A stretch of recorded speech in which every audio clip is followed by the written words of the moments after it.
శ్రీమాత్రే నమః. వాగీశ్వరేశ్వర్యై నమః.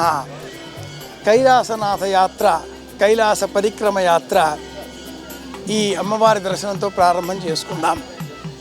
వాగర్థ ఇవ సంపృక్తౌ వాగర్థ ప్రతిపత్తయే జగతః పితరౌ వందే పార్వతీ పరమేశ్వరౌ.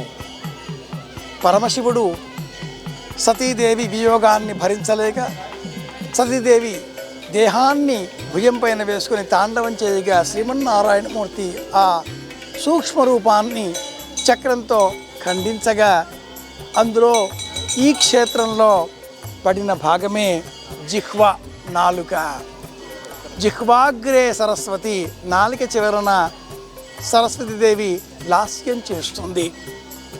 నాలుక మాటలు ఇస్తుంది, నాలుక వరాలను లభింపజేస్తుంది. మాటల చేత దేవతలు మన్నన చేసి వరంపులిత్తురు.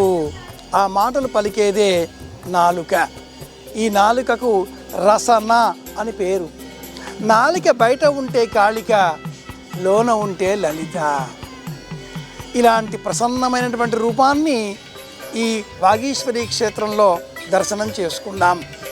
అమ్మ ఈ ఆలయంలో కాస్త కూపం వలె ఉండేటటువంటి లోన భాగంలో ఉంటుంది.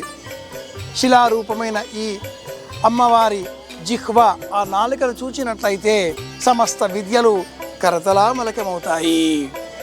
108 దివ్యక్షేత్రాలలో ఈ క్షేత్రం సుప్రసిద్ధమైనది.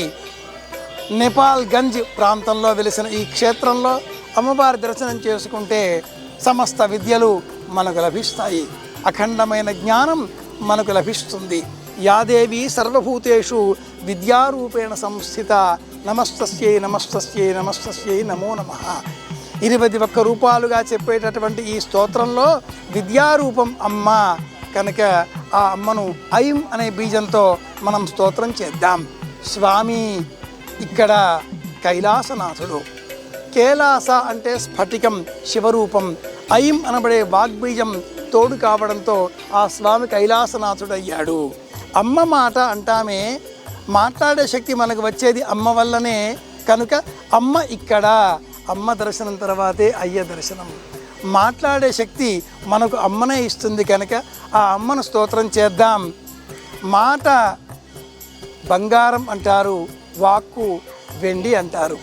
ఎవరితోటైనా ఏదైనా మాట్లాడాలి అంటే నోరు మంచిదవుతే ఊరు మంచిదవుతుంది అని తెలుగువారి సామెత జ్ఞాపకం తెచ్చుకుందాం. ఏది మాట్లాడినా నవ్వుతూ మాట్లాడదాం. జీవితం నవ్వులాట కాకుండా చూసుకుందాం. అందరి క్షేమాన్ని కోరుదాం. వాగీశ్వరీదేవి అనుగ్రహంతో ఈ కైలాసనాథ దర్శనం, కైలాస పరిక్రమ, మానస సరోవర దర్శనం విజయవంతంగా పూర్తి చేసుకుందాం. అందరి క్షేమాన్ని కోరుదాం. వాగీశ్వరీ మాతాకి, వాగీశ్వరీ మాతాకి. శ్రీమాత్రే నమః. శ్రీమాత్రే నమః. శ్రీమాత్రే నమః.